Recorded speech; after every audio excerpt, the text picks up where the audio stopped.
Bugün biz Bakı şəhəri və Abşeron yarımadasının su problemlərinin həlli məsələlərini müzakirə edəcəyik.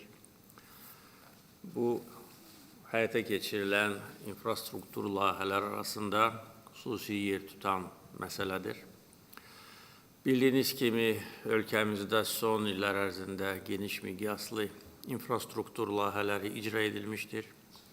Həm Bakıda, həm bütün bölgələrdə demək olar ki, əsas infrastruktur məsələləri öz həllini tapmışdır. 20 il ərzində bir neçə regional inkişaf proqramı qəbul edilmişdir. Hər proqram 5 ili əhatə edirdi və proqramlar uğurlu icra edildi. Bunun nəticəsində biz əsas infrastruktur məsələlərini həll etdik. İlk növbədə elektrik enerjisi ilə təchizat bütün ölkəni əhatə etmişdir. Tamamilə yeni mərhələyə qədəm qoyduq. Bu yaxınlarda yeni külək elektrik stansiyasının açılışında bir qədər bu məsələyə toxundum. Bugün bizim enerji generasiya gücümüz tələbatımızdan daha artıqdır. Hətta biz elektrik enerjisini ixrac edirik. Vaxt var idi ki, bu məsələ ilə bağlı ciddi problemlər mövcud idi. Enerji qıtlığı mövcud idi. Hətta xaricdən biz elektrik enerjisini ithal etməyə məcbur idik. Bugün isə görülmüş tədbirlər nəticəsində həm generasiya gücləri yaradıldı və hazırda hardasa 10.000 megavata yaxındır. Eyni zamanda yarım stansiyalar, ötürücü xətlər, paylayıcı şəbəkə, bütün bu məsələlər vahid sistem halına salınmışdır. Vaxtilə bu sahədə olan qüsurlar, onların böyük hissəsi aradan qaldırılmışdır. Və bugün biz nəinki öz enerji tələbatımız haqqında düşünürük, bu məsələ həll edilmiş hesab olunur. Biz bugün ixrac yolları haqqında düşünürük və nəinki düşünürük, onları biz yaradırıq.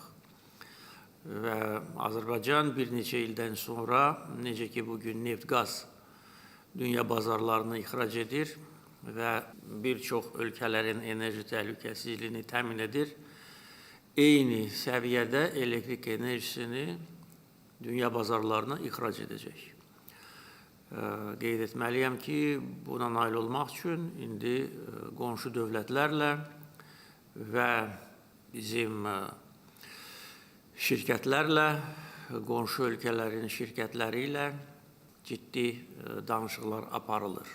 Biz qazlaşma məsələlərini böyük dərəcədə həll etmişik. Bugün ölkəmizdə qazlaşma 96%-a çatıbdır. Mən bunu deməklə yaşayış məntəqələrini yox, əhalini nəzərdə tuturam. Əhalinin 96%-i bugün təbii qazla təchiz edilib. Bu da son 20 il ərzində aparılan infrastruktur layihələr arasında xüsusi yer tutan məsələdir. Çünki vaxtilə bizim qaz təchizatımız daxili tələbatı ödəməyə imkan vermirdi.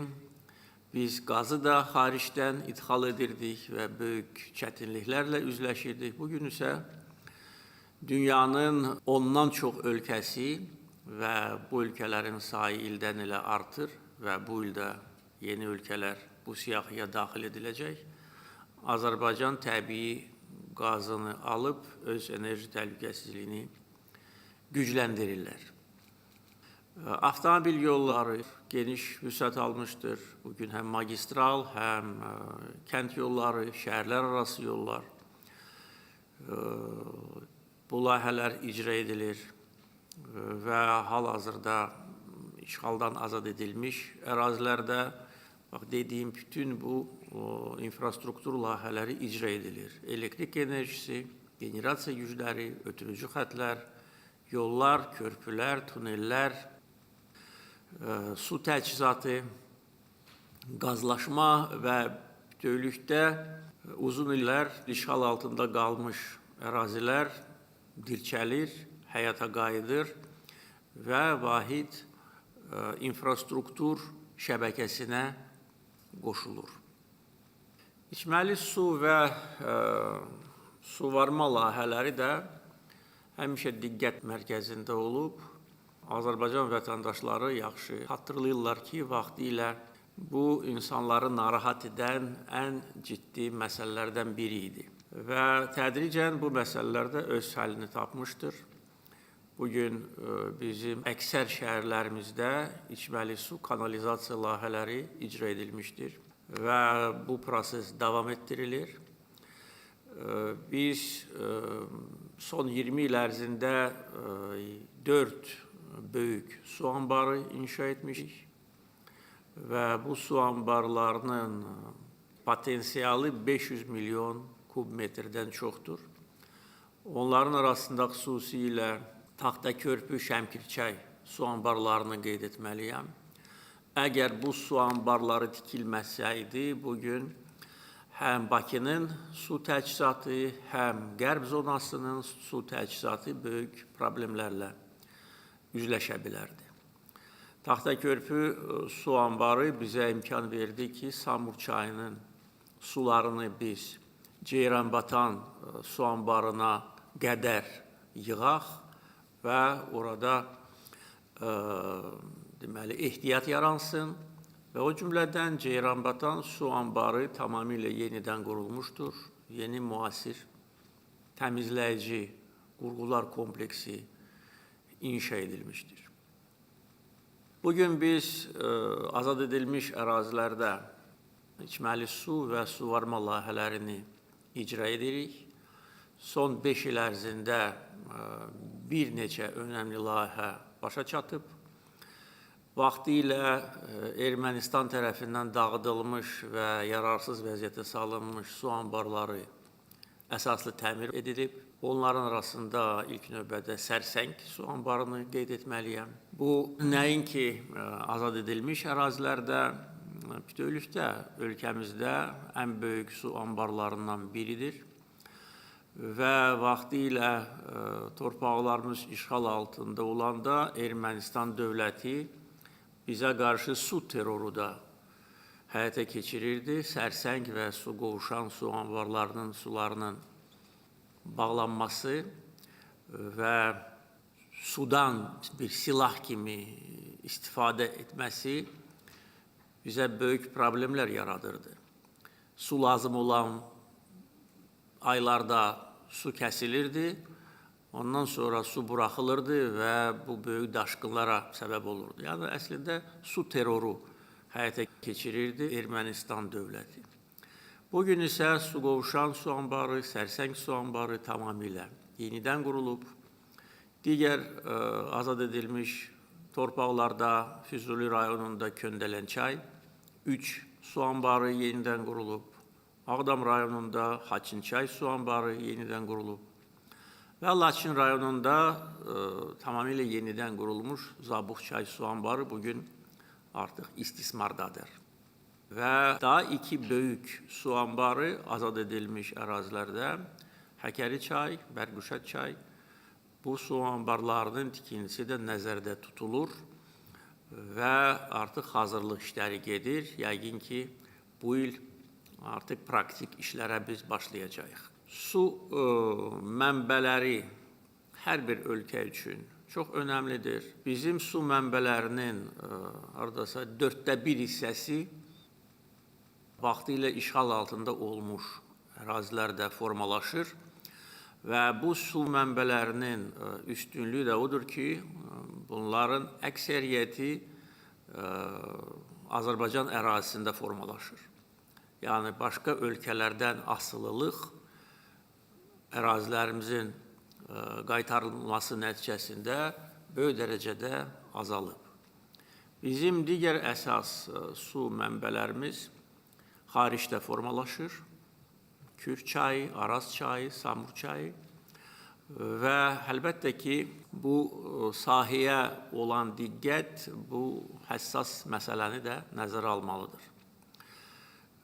Bugün dünyada iqlim dəyişikliyi ilə bağlı ciddi narahatlıq hökm sürür. Bir çox ölkələr artıq bundan ciddi zərər görür. Bizim su təhlükəsizliyimizlə bağlı olan bütün məsələlər sistem şəklində öz həllini tapır və qeyd etdiyim kimi son 20 il ərzində ancaq sadaladığım, halbuki görülən işlər qat-qat çoxdur. Layihələr onu göstərir ki, əgər vaxtında bu addımlar atılmasaydı, bugün bizim su təhlükəsizliyi ilə bağlı olan məsələlər çox ciddi bizim üçün problemlər yarada bilərdi. Bizim isə məqsədimiz dayanıqlı su ilə əhalini və sənayeni, kənd təsərrüfatını təmin etməkdir. Su mənbələrini qorumaqdır. Su anbarlarının potensialını artırmaqdır. Uçotu tam yaratmaqdır və mövsüm gələndə suları yığmaq ki, sonra il boyunca onlardan istifadə etmək. Bakının və Abşeron yarımadasının içməli su problemləri əfsuslar olsun ki, uzun illər ciddi problem kimi qarşımızda durur. Qeyd etdiyim kimi bu istiqamətdə müəyyən işlər görülüb, ancaq mən hesab edirəm ki, vaxt gəlib çatıb ki, geniş miqyaslı və müfəssəl dövlət proqramı qəbul edilsin. Və bu proqram həm Bakı şəhərini, onun qəsəbələrini, Sumqayıt şəhərini və Abşeron rayonunu əhatə edəcək. Bir müddət bundan əvvəl mənim göstərişimlə proqramın hazırlanması prosesi başlamışdır və demək olar ki, proqram hazırdır. Biz bugün həm bu proqramı müzakirə edəcəyik, eyni zamanda görülmüş işlərlə bağlı danışacağıq və görüləcək işlərlə bağlı müzakirə aparacağıq. Bu proqramın əsas məqsədi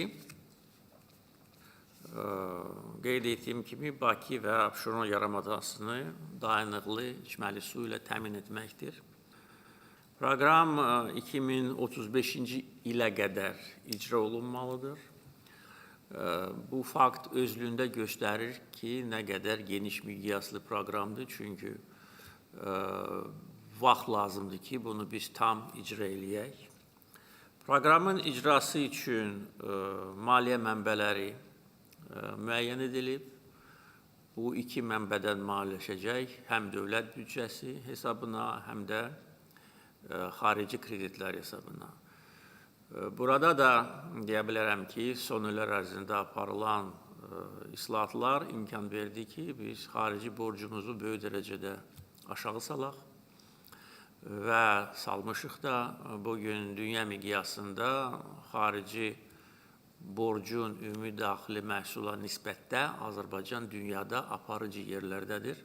Bu cəmi 6%-dən bir qədər çox təşkil edir. Yəni ki, bu demək əsas verir ki, bugün biz daha çox xarici kreditlərə müraciət edə bilərik.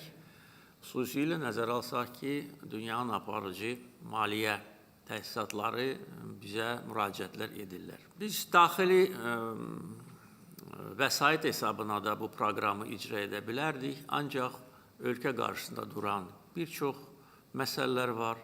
Həm Qarabağ Şərqi Zəngəzurun bərpası, ölkəmizin hərbi gücünün artırılması və digər layihələr, sosial layihələr. Ona görə qeyd etdiyim kimi iki mənbədən biz istifadə edəcəyik. Proqramın icrası nəticəsində yeni su anbarları tikilməlidir. Onların sayı 30-a yaxın olacaq. Bu da çox böyük, geniş miqyaslı infrastruktur layihələridir. Sayğaclaşma 100%-a çatdırılmalıdır. Bugün fasiləsiz içməli su ilə təmin edilən əhali 70% təşkil edir. Proqramın icrası nəticəsində bu 95%-a çatacaq. Bakı, Sumqayıt, Abşeron rayonunun və 64 yaşayış məntəqəsinin su təchizatı böyük dərəcədə yaxşılaşacaq. 200 kilometrdən çox magistral kanallar və bir o qədər paylayıcı şəbəkə tikiləcək və yenidən qurulacaq. Bugün problemlərdən biri həm də itkilərlə bağlıdır. Əgər itkilər aşağı səviyyədə olsaydı, mövcud olan hətta su ehtiyatı bizə bugün kifayət edərdi. Halbuki biz baxmalıyıq ki, gələcəyə də hesablamalıyıq. Çünki əhali artır, sənaye artır, tələbat da təbii ki artır. Ona görə itkilərin kəskin azaldılması əsas məsələlərdən biridir. Bugün bu sahədə itkilər hardasa 40-45%'dir və qeyd etdiyim kimi proqramın icrası nəticəsində bu kəskin düşməlidir. Bugün kanalizasiya xidməti göstərilən əhali 50% təşkil edir cəmi. Proqramın icrası nəticəsində bu 95%'a çatdırılmalıdır. Leysan yağışlar yağan kimi şəhər nəqliyyatı iflic vəziyyətinə düşür. Çox ciddi problemlər yaşanır. Düzdür, bu təkcə Bakıda, Azərbaycanda deyil, dünyanın istənilən yerində biz televiziya verilişlərində bunu görürük. Hətta ən inkişaf etmiş ölkələrin şəhərlərində də daşqınlar adi hal alıb. Və heç bir şəhərin infrastrukturu imkan vermir ki, əgər şiddətli leysan yağışları deməli, bir neçə gün davam etsə, bunu idarə etmək mümkündür. Ancaq buna baxmayaraq, bizim də bu sahədə zəif yerlərimiz kifayət qədər çoxdur. Ona görə yağış sularının idarə olunması üçün Bakının 30 küçəsində yeni kollektor şəbəkəsi də qurulacaq və bunun çox böyük faydası olacaq. Dənizə buraxılan sular 100% təmizlənməlidir. Xəzər dənizinin çirklənməsinin əsas faktorlarından biri də budur. Ona görə burada da lazımi əlavə tədbirlər görüləcək. Hövsan su təmizləyici stansiyasının modernləşdirilməsi və potensialının genişlənməsi də gündəlikdə duran məsələdir. Su sektorunda rəqəmsal idarə etmə sistemi də tətbiq edilməlidir. Mən artıq bu barədə məlumat verdim. Bir də demək istəyirəm ki, Abşeron yarımadasının su təchizatını yaxşılaşdırmaq üçün ilk dəfə olaraq ölkəmizdə duzsuzlaşdırma zavodu inşa ediləcək. Bu prosesə start verildi. Bunun üstünlüyü ondan ibarətdir ki, bu sırf xarici investisiyalar hesabına həyata keçiriləcək layihədir və bu imkan verəcək ki, biz Bakıya və Abşeron yarımadasına gələn suların həcmini artıraq və bu sahədə texnoloji inkişaf da göz önündədir. Bizim Xəzər dənizinin suyu o qədər də duzlu deyil. Yəni ki, tam əminlik var ki, duzsuzlaşdırma nəticəsində əhali təmiz və keyfiyyətli içməli su ilə təmin ediləcək və eyni zamanda suvarma üçün də böyük mənbə yaranacaqdır. Samur-Abşeron su kanalı ki, vaxtilə biz bu kanalı yenidən inşa etmişdik. Bu tam beton kanaldır və orada itkilər kifayət qədər azdır. Ancaq yenə də bu kanalın infrastrukturunun inkişafı ilə bağlı tədbirlər nəzərdə tutulur ki, Ceyranbatan su anbarı dayanıqlı su ilə təmin edilsin. Bugün Bakıya 5 mənbədən su daxil edilir. 6-cı mənbə duzsuzlaşdırma zavodu olacaq və əlbəttə ki, bu axım tam təmin edilməlidir.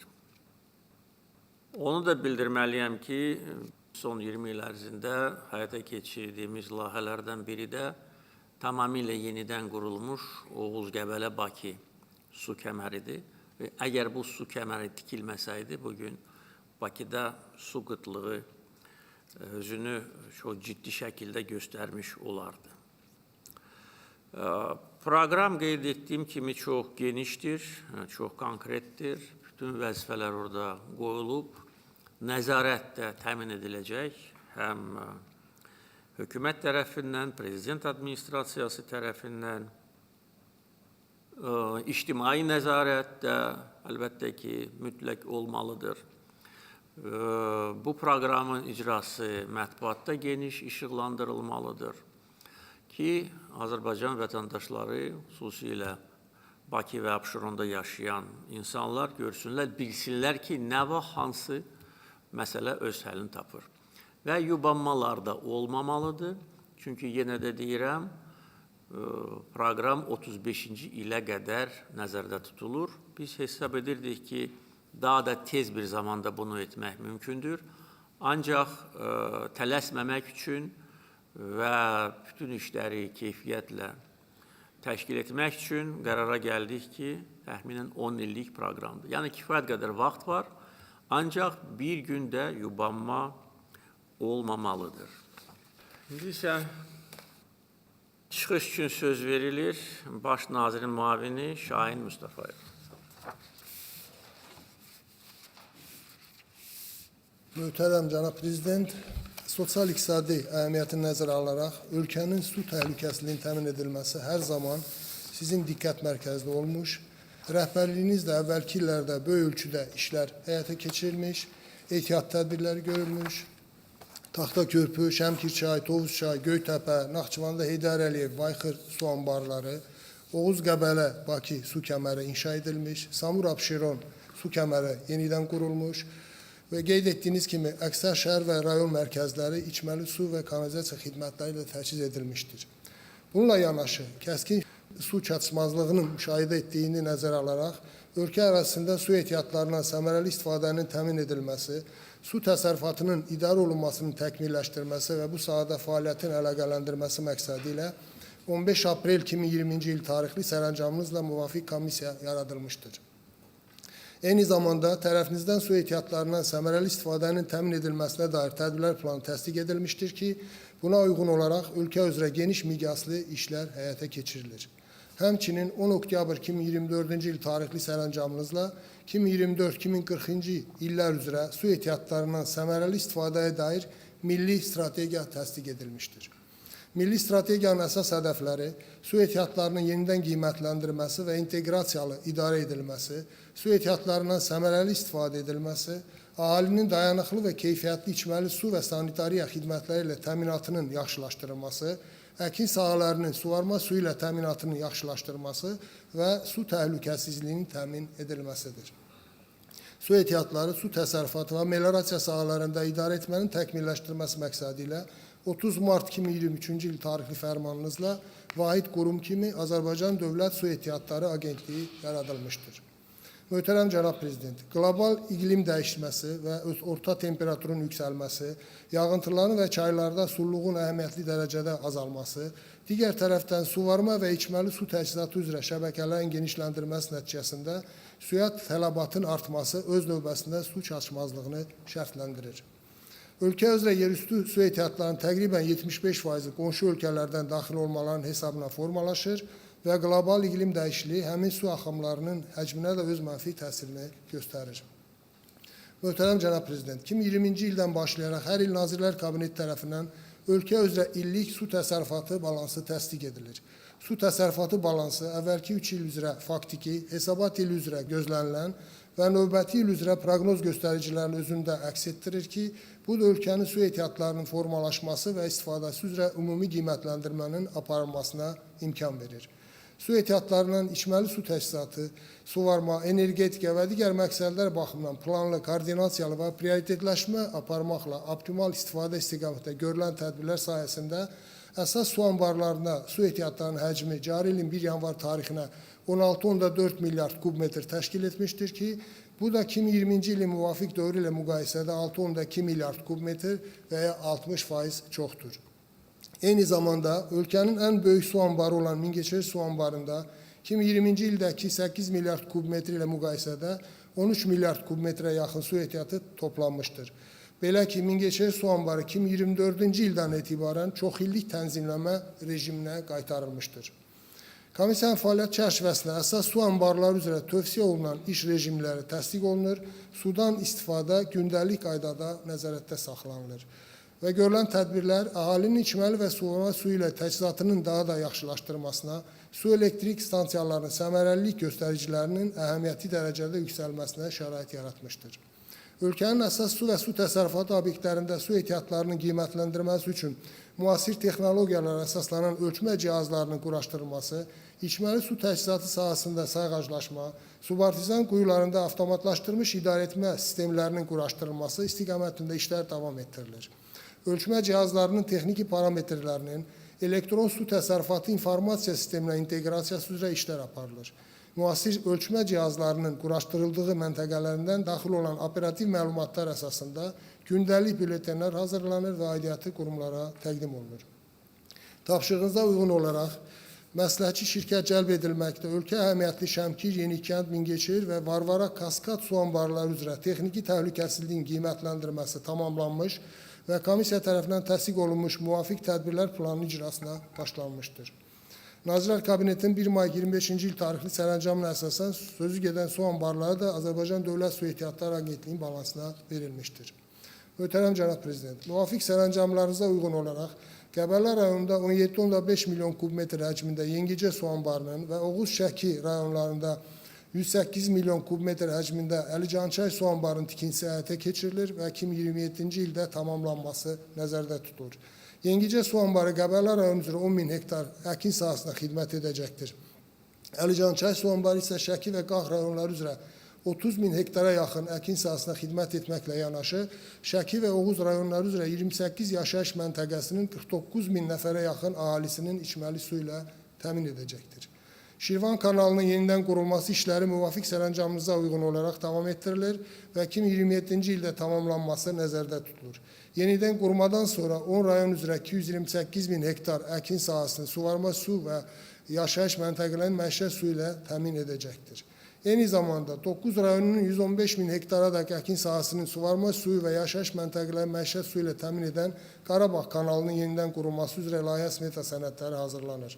Qeyd olunanlarla əlavə 7 suvarma kanalı yenidən qurulmuş və 3 suvarma kanalının yenidən qurulması davam etdirilir ki, bunlar da ümumilikdə 132,3 min hektar əkin sahələrə xidmət edir. Son illərdə az sululuq dövründə Kür çayının 60 kilometrlik mənsəb hissəsində Xəzər dənizinin təsirindən suda duzluluq konsentrasiyasının artması, Kür çayının aşağı axarında yerləşən Neftçala və Salyan rayonlarının ərazisində məskunlaşmış əhalinin suya olan tələbatının ödənilməsində ciddi çətinliklər yaradırdı. Görülən tədbirlər nəticəsində su qəbul edici qurğuların normal istismarı və Mingəçevir su anbarından izafi suyun buraxılmasına ehtiyac qalmadan suya olan tələbatın optimal şəkildə ödənilməsi təmin olunmuşdur.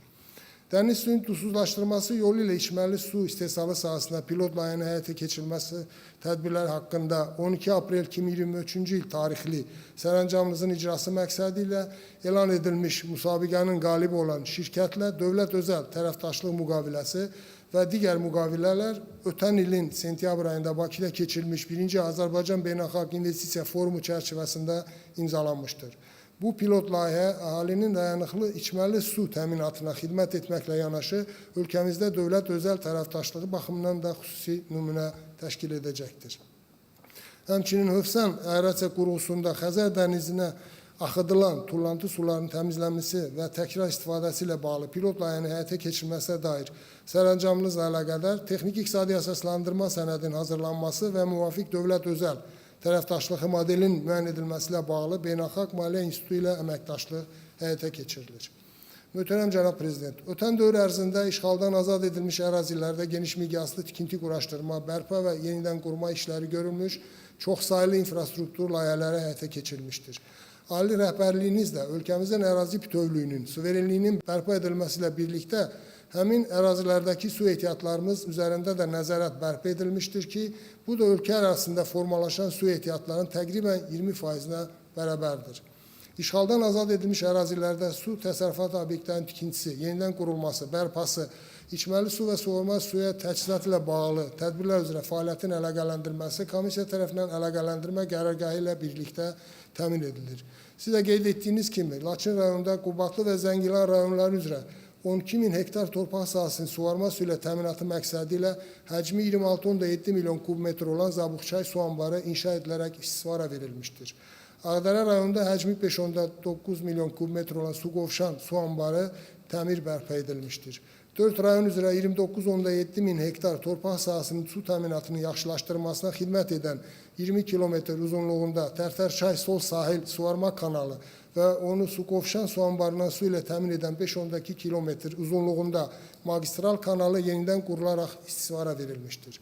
5 rayon üzrə 67 min hektar torpaq sahəsinin su təminatını yaxşılaşdıracaq 50 kilometr uzunluğunda Tərtərçay sağ sahil suvarma kanalının yenidən qurulmasına dair layihə smeta sənədləri tamamlanmış və tikinti işlərinə başlanılacaqdır. Ağdam rayonunda həcmi 23 milyon kubmetr və əkin üzrə xidmət sahəsi 7 min hektar təşkil edən Xaçınçay su anbarı və Füzuli rayonunda ümumi həcmləri 15.5 milyon kubmetr və əkin üzrə xidmət sahəsi 6.2 min hektar təşkil edən Köndələnçay su anbarları təmir bərpa edilmişdir. Laçın rayonunda həcmi 91 milyon kubmetr təşkil edəcək Həkəriçay su anbarının və Qubadlı rayonunda həcmi 67 milyon kubmetr təşkil edəcək Bərgüşadçay su anbarının tikintisi ilə əlaqədar layihə smeta sənədləri yekunlaşmaq üzrədir. Həkəriçay su anbarının ilkin mərhələdə Laçın, Qubadlı, Zəngilan, Cəbrayıl, Füzuli və Ağdam rayonlarının içməli su ilə təminatına xidmət etməsi nəzərdə tutulur.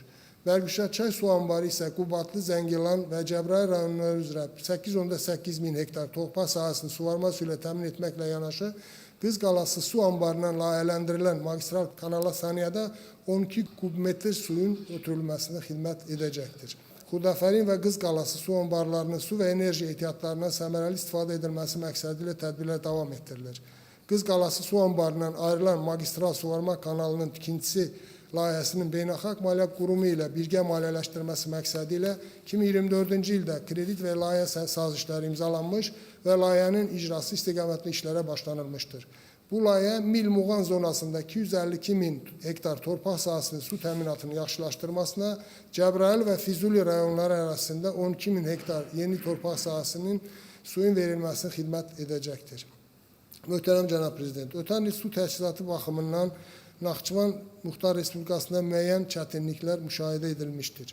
Belə ki, ötən il ərzində əsas 2 su anbarına tutumu 150 milyon kubmetr olan Arpaçay su anbarı və tutumu 100 milyon kubmetr olan Heydər Əliyev su anbarına daxil olan suyun həcmi 2024-cü ilin eyni dövrü ilə müqayisədə təqribən yarı-bayarı 200 milyon kubmetrdən artıq azalmışdır. Tapşırığınıza uyğun olaraq Naxçıvan Muxtar Respublikası üzrə su ehtiyatlarının səmərəli istifadə və əhalinin su ilə dayanıqlı təchizatı məsələsi komissiyanın fəaliyyət çərçivəsində ətraflı müzakirə edilmiş, problemlərin köklü şəkildə həlli ilə bağlı görüləcək tədbirlərin ilkin layihəsi hazırlanmış və yekunda diqqətinizə təqdim ediləcəkdir. Eyni zamanda Bakı şəhəri və Abşeron yarımadasında içməli su təchizatı, tullantı və yağış suları sistemlərinin təkmilləşdirilməsinə dair sizin rəhbərliyinizlə keçirilən bugünkü müşavirə su ehtiyatlarının səmərəli istifadə edilməsi, əhalinin dayanıqlı və keyfiyyətli içməli su və sanitariya xidmətləri ilə təminatın yaxşılaşdırılmasına xüsusi töhfə verəcəkdir. Möhtərəm cənab prezident, su ehtiyatlarından səmərəli istifadənin təmin edilməsi və bu sahədə fəaliyyətin əlaqələndirilməsi ilə bağlı qarşımıza qoyduğunuz bütün vəzifələr yerinə yetiriləcəkdir. Diqqətinizə görə minnətdarım. Sağ olun, əyləşin. İndi isə söz verilir Dövlət Su Ehtiyatları Agentliyinin sədri Zaur Mikaylova. Möhtərəm cənab prezident, sizin tapşırığınıza əsasən hazırlanmış bu layihə təklifi iqtisadiyyatın inkişafı və artan əhali fonunda Bakı şəhəri və Abşeron yarımadasında dayanıqlı su, içməli su, tullantı və yağış suları sistemlərinin təşkilini əks etdirir. Hazırlanan dövlət proqramının əsas məqsədi sizin tapşırığınıza əsasən həyata keçirilən Bakı və Abşeron yarımadasında nəqliyyat, şəhər salma və ərazi inkişaf layihələri fonunda əhalinin dayanıqlı su təminatını təşkil etməkdir. Məhz bu yanaşma əsasında 2026-35-ci illər əhatə edən dövlət proqramı Bakı şəhəri və Abşeron yarımadasında həm bugünkü, həm də gələcək perspektiv inkişaf hədəfləri ilə uzlaşmaqdadır. Möhtərəm cənab prezident, icazənizlə bu proqramın hazırlanmasında şərtləndirən amilləri və onun əsas tərkib hissəsi olan istiqamətləri göstərmək üçün icazənizlə təqdimata keçmək istərdim. Möhtərəm cənab prezident, ilk öncə bugünkü Bakı şəhəri və Abşeron yarımadasında sosial-iqtisadi inkişaf və demoqrafik artımla əlaqədar bəzi məlumatları diqqətinizə çatdırmaq istəyirəm ki, bunlar da bu proqramın hazırlanmasında əsas amillərdən biridir. Bakı şəhərindəki su və kanalizasiya sistemləri əsasən 1980-ci illərin sonuna qədər hazırlanmışdır və o gündən bu günə qədər yaşayış məntəqələrinin ərazisi 2,6 dəfə artmış, əhali isə 2,1 dəfə artmışdır. Əsas magistral xəttləri istismar müddətini çoxdan başa çatdırmış, müasir nəzarət sistemləri standartlarına da heç bir şəkildə cavab vermir. Bunların çoxunun ömrü 40-50 il olmasını nəzərə alaraq onların istismardan artıq öz ömrünü başa çatdırmışdır. Əksər yağış suyu kollektorları kanalizasiya xəttlərinə qoşulması ilə sistemlərdə əlavə yükləmələr yaranmışdır. Vaxtilə Bakıdakı mövcud olan yağış sistemləri də o 1990-cı illərdə onlar hamısı yağış kollektorları kanalizasiya kollektorlarına çevrilmişdir. Əsas kollektorların maksimal ötürücü qabiliyyəti formalaşan su miqdarının az olması. Bu təbii ki, həm yuxarıda göstərdiyimiz insanların və əhalinin artması ilə əlaqəli, həm də yağış sularının həmin kollektorlara axıdılması ilə əlaqəlidir. Bir çox magistral xəttlərin mühafizə zonalarının zəbt olunması. Bugün hal-hazırda cənab prezident, əsas kanalizasiya magistrallarımızın Bakı şəhərində bu yaxınlarda keçirdiyimiz analizlərdən 1600-dən çox fərdi yaşayış və ya digər tikintilər mövcuddur və bunlar da həmin magistralların həm istismarını çətinləşdirərək, hətta imkansız halı gətirərək, bəzi yerlərdə də o müddətini bitmiş kanalizasiya sistemlərinin çökməsinə və əhalinin evlərinə ziyan vurmasına nəticə gətirir. Bu tərəfdə, cənab prezident, bugünkü vəziyyətimiz Azərbaycanda olan, bütün Azərbaycanda olan içməli su, fasiləsiz içməli su təminatı, sağlaşlaşma və bu faizlər və bununla bərabər Avropa Birliyində olan rəqəmlər göstərilmişdir. İçməli suya olan əlçatanlıq Azərbaycanda 73,4%, təxminən 74%, Avropa Birliyində bu 95%-dir. Fasiləsiz su təminatı Azərbaycan üzrə 72,5%, Bakı və Abşeronda siz də qeyd etdiniz ki, bu 70%-dir. Bunun fərqli olmasını nəzərə son illərdə rayonlarda, bizim bölgələrdə aparılan böyük quruculuq işləri nəzərə alaraq, oradakı fasiləsiz su əlçatanlıq daha yüksəkdir. Sağlaşlaşma gördüyünüz kimi bizim Avropa Birliyi müqayisədə çox daha yüksək səviyyədədir. 91,9 təxminən 92%-ə çatmaqdadır. Su itkilərimiz isə çox daha yüksəkdir. Su itkiləri faktiki olaraq 38,6% ki, bu Avropa Birliyində 22% ortalama göstərir. Bununla yanaşı bizim toplam 46, sizin də qeyd etdiniz, 46%-ə yaxın olan itkilərimiz. Çünki bunun yanında bir də daxili istismar olan sular və onlar da itki olaraq nəzərdə salınır. Avropada bu 3% olduğu halda Azərbaycanda bizdə bu 9% səviyyəsindədir. Bu xəritədə cənab prezident Bakı şəhəri və Abşeron yarımadasında sosial-iqtisadi inkişaf demografik artımı əlaqədar içməli su sistemlərinin istifadəsi xəritəsi göstərilməkdədir. Burada gördüyünüz mavi bölgələrdə şəbəkənin tikintisi normalara cavab verən ərazilərdir. Bu gördüyünüz kimi Bakı şəhərinin mərkəzi, Sumqayıt şəhərinin bəzi hissələri və digər bəzi bölgələrdə özünü əks etdirir. Şəbəkəsinin yaşıl ərazilər isə su şəbəkəsi mövcud olub, yalnız normalara cavab verməyən, bu primitiv şəkildə əhali tərəfindən, bəzi yerlərdə maktilər tərəfindən tikilmiş qoşulmalar şəbəkələrdir. Qırmızı gördüyümüz ərazilər isə ümumiyyətlə su şəbəkəsi olmayan və insanların suyu daşımaqla gətirdikləri ərazilərdir. Bu xəritədən göründüyü kimi xidmət göstərilən əhali Bakı və Abşeron yarımadasında 91% olduğu halda normalara cavab verən əhaliyə xidmətimiz 74% səviyyəsindədir. Ərazi olaraq isə 77% ərazi əhatə edildiyi halda normalara cavab verən, tikinti normalarına cavab verən əhatə dairəmiz sadəcə 40% səviyyəsindədir. Eyni şəkildə də Bakı-Abşeron yarımadasında kanalizasiya sistemlərinin xəritəsi göstərilir. Burada vəziyyətimiz, siz də qeyd etdiyiniz kimi, cənab prezident, biraz daha fərqlidir. Xidmət göstərilən ərazilər mavi rəngdə, xidmət ümumiyyətlə göstərilməyən qırmızı rəngdə ərazilərdir. Burada əhali olaraq sadəcə 52% xidmət göstərilir, ərazi olaraq da sadəcə 39% xidmət göstərə bilirik. Avropa Birliyindəki bu rəqəmlər də gördüyünüz kimi çox daha yüksək rəqəmlərdədir. Bütün bunlar bizim bu proqramın qəbul edilməsində və uzun müddətli bu işlərin həyata keçirərək bütün bu zonaların əhatə edilməsində əsas şərtləndirən amillərdən biridir. Bundan yanaşı yağış suları ilə əlaqəli sizin diqqətinizi çəkdirmək istədiyimiz vəziyyətlər də var. Bilirsiniz ki, Bakı-Abşeron yarımadasında 300-dən çox göllər mövcuddur ki, bunlar da öz təbii olaraq su toplayıcı funksiyalarını getirilir. Amma son illərdə bu bəzən də qeyri-qanuni və ya bəzən plansız böyümələr arasında burada bir neçə göllərdə qurudulma vəziyyətləri, yəni 2014-cü illə 2025-ci illər arasındakı fərqləri göstərərək bu ərazilər zəbt olunub, burada tikintilər aparılır ki, bu da öz növbəsində intensiv yağışlar yağdığı zaman həmin bu bölgələrin və bu ərazilərin su basmaya məruz qaldığını şərtləndirir. Bu işlərlə, möhtərəm cənab prezident, siz də qeyd etdiyiniz kimi, bu illər ərzində dövlət proqramları çərçivəsində bir çox işlər görülmüş və bugünkü vəziyyətimiz qənaətbəxş olmasının da səbəblərindən biri həmin bu proqramların həyata keçirilməsi idi. 2004-cü ildə birinci dövlət proqramı qəbul edildiyi dövrdə Azərbaycanda içməli su təminatı sadəcə 40% səviyyəsindədir. Hal-hazırda Bakı və Abşeronda isə bu 29% səviyyəsində idi. Hal-hazırda Azərbaycan içməli su ilə təminat az öncə göstərdiyim ki, 73% səviyyəsi çatdırılmış. Bakı şəhəri və Abşeron yarımadasında fasiləsiz içməli su təminatı 70%-ə çatdırılmışdır. Bunların bu proqram çərçivəsində görülmüş işlərdən Taxta Körpü, Ceyranbatan su anbarı, həm ultra süzgeçli su təmizləyici qurğu, bunlar hamısı və həmin proqram çərçivəsində həyata keçirilmiş və bugünkü bizim su çatışmazlığı vəziyyətdən daha yaxşı vəziyyətə gəlməyimizin çox böyük təsiri olmuşdur. Cənab Prezident, sizin də qəbul etdiyiniz kimi Azərbaycanın yeni milli su strategiyası qəbul edilmişdir və bu su strategiyasının əsas 3 istiqamətində qruplaşdırılmışdır.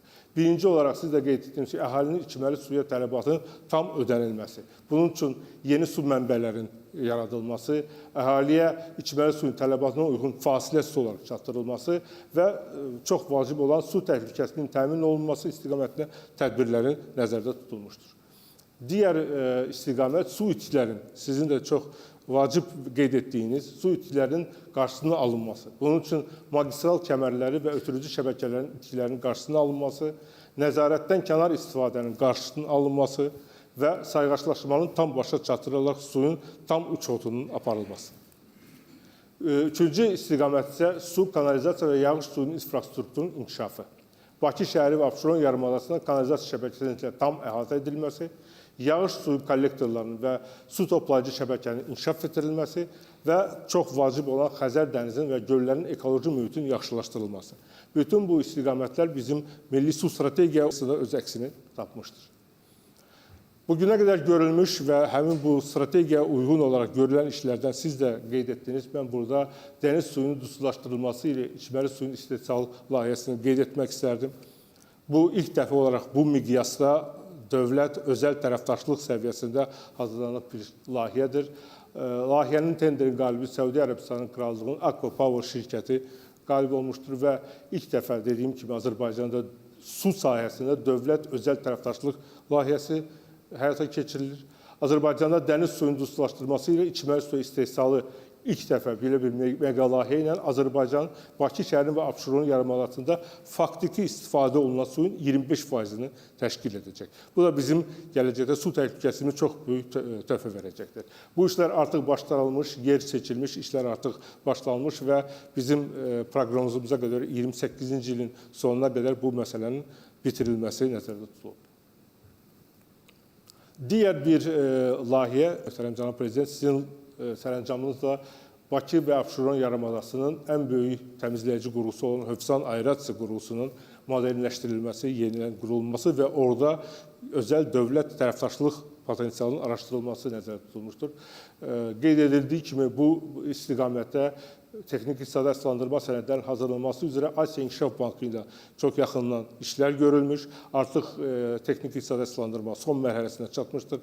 Artıq digər qurumlara da öz rəylərinin verilməsi üçün təqdim olunmuşdur.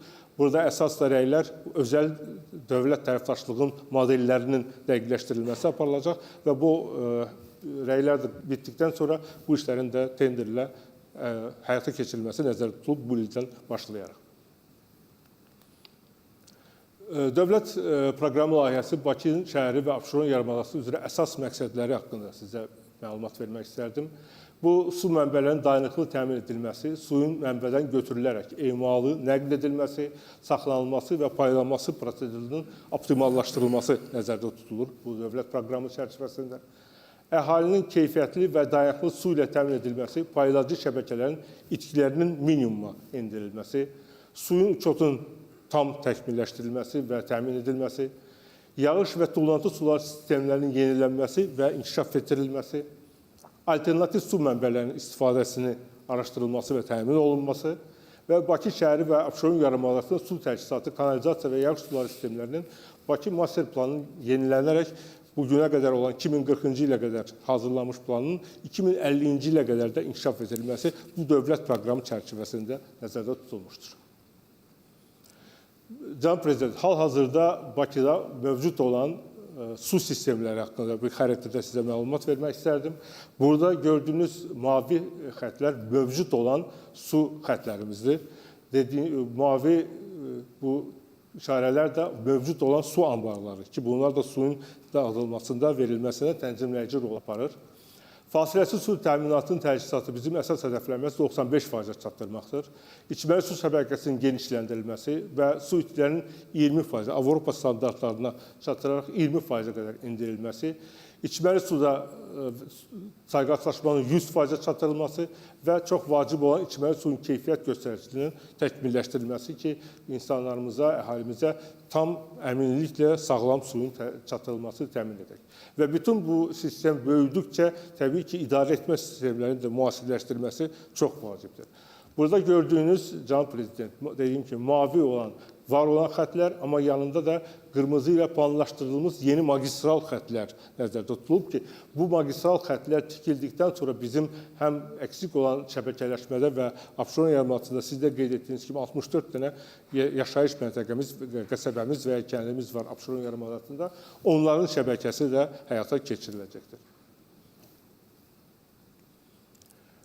Bunlardan vacib olan məsələlərdən, Cənab Prezident, Bakı şəhəri və Abşeron yarımadasında içməli su tələbatının və əsas da burada məsələ bizim mənbəylərimiz, bizim gələcəkdə inkişafımızı nəzərə alınmır. Hal-hazırda burada gördüyünüz kimi qrafik göstərilib, 16 kub günlük bizim günlük istifadəmiz var ortalama Abşeron yarımadasında.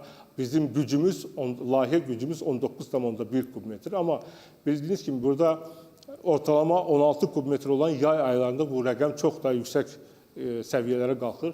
Pik tələbatımız Bakı və Abşeron yarımadasında 20,8 kubmetr saniyə göstərir.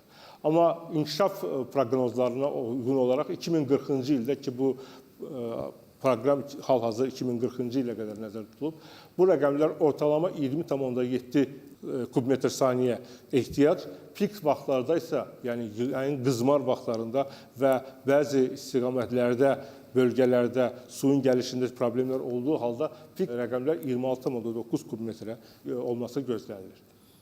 Bununla əlaqədar da həmin bizim hazırladığımız dövlət proqramında sadəcə şəbəkələrin və magistralların artırılması deyil, su mənbələrinin də artırılması nəzərdə tutulmuşdur. Bunlardan biri təbii ki, qeyd etdiyimiz kimi sudlaşdırma layihəmizdir ki, o əlavə 3,2, yəni illik 100 milyon kubmetrdən çox su, içməli su verəcək. Bu da günlük 3,2 kubmetr saniyə əlavə su deməkdir.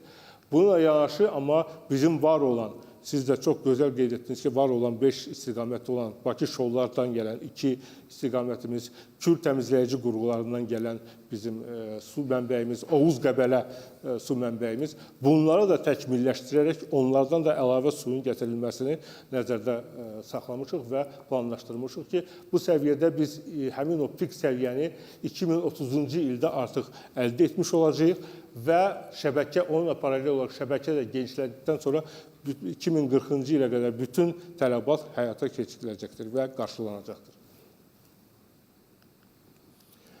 Burada göstərdiyimiz kimi, dediyimiz kimi dəniz suyundan 3,2 kub metr, Ceynəbatan su təmizləyici qurğular kompleksində yenidən qurmaqla klassik qurğunu bitirməklə əlavə 3 kub metr və mövcud su xətlərində daşıyıcı kəmərlərinin qurğularının istismarı ilə əlaqədar əlavə 2 kub metr su əmələ gələcəkdir. Və çox da qeyd etdiniz ki, bizim hal-hazırdakı itkilərimiz bu səviyyədə olmasaydı, indi də suyumuz yetərdi. Amma o zamana qədər də bizim itkilərimizi 20% endirdikdən sonra bu bizim əlavə suya ehtiyacımızı qarşılamış olacaqdır. Onu da qeyd etməliyəm ki, cənab prezident, bizim proqramda nəzərdə tutduğumuz mövcud xətlərdəki qurğuların həm həcmini artırması ilə yanaşı, orada görüləcək işlər onların ən azından bugünkü verdiyi suyun təminatını qarantiya altına almaqdır. Çünki bilirsiniz, onlar şollar və Oğuz-Qəbələ arteziyan sularıdır. Onları da təmin etmək, çünki bu yeraltı ehtiyatlarımıza da təsir edir. Kür çayının səviyyəsini də tənzimləyərək, biz bilirsiniz, Mingəçevirdə Şahin müəllim də qeyd etdiyi kimi, Mingəçeviri su anbarını biz artıq çox illik tənzimləməyə keçirmişik və Kür çayının səviyyəsini də stabil olaraq saxlayaraq həmin yerlərdən gələn suyun da dayanıqlı olaraq Bakıya çatdırılmasını nəzərdə saxlamışıq. İçməli su ilə yanaşı, cənab prezident, bilirsiniz, bir də əsas bizim məqsədlərimiz kanalizasiya sistemidir. Burada da məsələ su sistemlərində biz mənbədən başlayaraq sonra şəbəkələrə keçirik. Burada isə tam tərsinə olaraq ilk öncə mənsəbləri yaradaraq, yəni suyun hara axıdılacağı, necə təmizlənəcəyini nəzərə saxlayaraq ondan sonra şəbəkələrin yaradılması nəzərdə tutulub. Bununla əlaqədar Bakı və Abşeron yarımadasında 12 dənə yeni kollektorun tikintisi nəzərdə tutulub ki, onlardan 7-si artıq işə başlanılıb, cənab prezident, sizin sərəncamınızda. Burada gördüyünüz mavi xətlər var olan kollektorlarımızı, qırmızı ilə gördüyünüz xətlərdə artıq birinci mərhələdə tikintisinə başladığımız və 27-ci ilin sonuna qədər bitirəcəyimiz əsas kollektorlardır. Və ondan sonra ikinci mərhələdə də Abşeronun şərq hissəsində olan bu bölgələrin kanalizasiya sistemlərini təmin etmək üçün əsas magistralların tikintisi nəzərdə tutulmuşdur. Ümumiyyətlə 346 kilometr uzunluğunda magistral kollektorların tikintisi nəzərdə tutulub. Buna yanaşı şəhərin içinə axan bütün bu çirkab suları və tullantı suları bildiyiniz kimi hal-hazırda Hövsan tullantı təmizləyici qurğusuna gəlir. Bunu da şəhərin içində olan bu yükü azaltmaq məqsədi ilə 9 dənə əlavə yeni təmizləyici qurğu nəzərdə tutulmuşdur. Bunlardan bəziləri aşağıda Ələt tullantı su təmizləyici qurğusudur ki, bu bizim Ələt iqtisadi zonasının və oradakı inkişafı da nəzərdə tutulur. Sahil təmizləyici qurğusu, Lökbatan, Müşfiqabad, bilirsiniz, hal-hazırda davam etdirilir Sumqayıt şəhərinin təmizləyici su tullantı qurğunun həm təkmilləşdirilməsi, həm də onun həcminin böyüdülməsi layihəsi davam etdirilir. Şəhərin içində Böyük Şor təmizləyici qurğu nəzərdə tutulub ki, bu həm Böyük Şor gölünün ekoloji vəziyyətinin tənzimlənməsi, həm oradakı bütün axıntıların və tullantı sularının şəhərin içinə buraxmadan təmizlənərək gölə təmiz suyun verilərək onun səviyyəsinin saxlanılması nəzərdə tutulub. Pirallahı təmizləyici qurğu yeni nəzərdə tutulub. Pirşağı və Şuvelyan təmizləyici qurğularının modernləşdirilməsi və onların işə salınması və bioloji təmizlənmənin də həyata keçirilməsi nəzərdə tutulub. Bunlar həyata keçirildikdən sonra bu bölgələrdəki artıq şəbəkələr də qoşularaq həmin magistral xətlərlə təmizləyici qurğulara yönləndiriləcək və beləliklə Bakı-Abşeron yarımadasında Xəzərə axıdılan tərtəmiz, yəni tərtəmiz dediyimiz ekoloji cəhətdən təbiətə buraxıla biləcək səviyyədə təmiz su buraxılacaq. Bir çox yerlərdə bu suyun təkrar istifadə amilləri də nəzərdə tutulur. Bildiyiniz kimi həm Hövsan təmizləyici qurğularda, həm digərlərində Sumqayıt təmizləyici qurğularda da bu suyun texniki su olaraq və ya suvarma suyu olaraq yenidən istifadəsi nəzərdə tutulub və bu şəkildə də bizim kanalizasiya sistemlərimizin 95%-ə çatdırmağımız nəzərdə tutulmuşdur. Hal-hazırda gedən işlər haqqında qısa məlumat vermək istərdim, cənab prezident. Bilirsiniz, sahil kollektor, bizim şəhərin mərkəzindən keçən sahil kollektoru o yenidən qurulur. Zığ-Hövsan kanalizasiyası yenidən qurulur. Dərnəgül-Bakıyanov, Qaraçukur-Hövsan kanalizasiyası, Pirşağı, Lökbatan, Müşfiqabad və Böyük Şor istiqamətində artıq işlər başlanılmışdır. Keçən il 25-ci ilin ortalarından işlər başlanmışdır və bu şəkildə əldə edəcəyimiz ilk öncə təbii ki, Bakı buxtasının ekoloji mühitinin yaxşılaşdırılması əldə olunacaq. Çünki sahil kollektoru işə düşdükdən sonra Bakı buxtasına axıdılan bütün çirkab suyu və yağış suları o sahil kollektoru vasitəsilə buradan uzaqlaşdırılacaqdır. Ceyranbatan gölünün ekoloji mühafizə tədbirləri gücləndiriləcək. Çünki Müşfiqabad hövzəsi tikildikdən sonra o ətrafda yaranan bütün tullantı suları artıq Müşfiqabad təmizləyici qurğuya və oradan da Sumqayıt çaya yönləndiriləcəkdir. Və bizim yarımadamızın şimal-şərq zonasında olan bütün kəndlərdəki əsas kanalizasiya sistemlərinin mənsəbləri yaradılaraq oradakı şəbəkələr həmin kollektorlara qoşulacaqdır.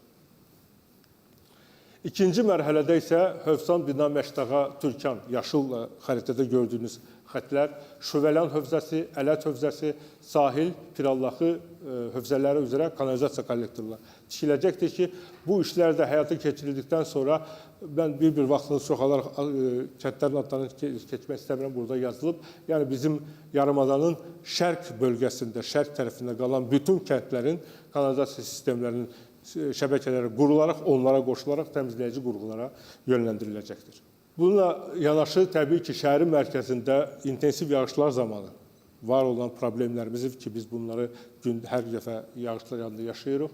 Bununla əlaqəli qeyd etdiyimiz Bakı şəhərində 30 küçə üzrə yeni yağış sistemlərinin aparılması, tikilməsi, ilk öncə onların texniki iqtisadi əsaslandırılması və ondan sonra onların həyata keçirilməsi nəzərdə tutulmuşdur ki, bu şəkildə təbii ki, Cənab Prezident, 2025-ci ilin aprel ayında yağan yağışlarda, yəqin ki, sizin də çox yaxşı məlumatınız var, son 60 ildə yağmayan bir yağış yağmışdı.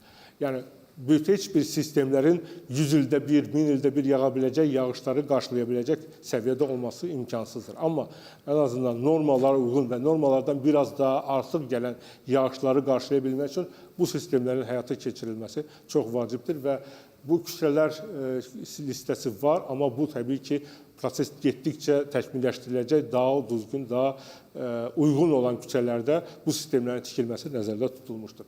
Bu şəkildə də bizim şəhərin mərkəzində olan problemlərin, əsas problemlərin ortadan qalxması nəzərdə tutulmuşdur.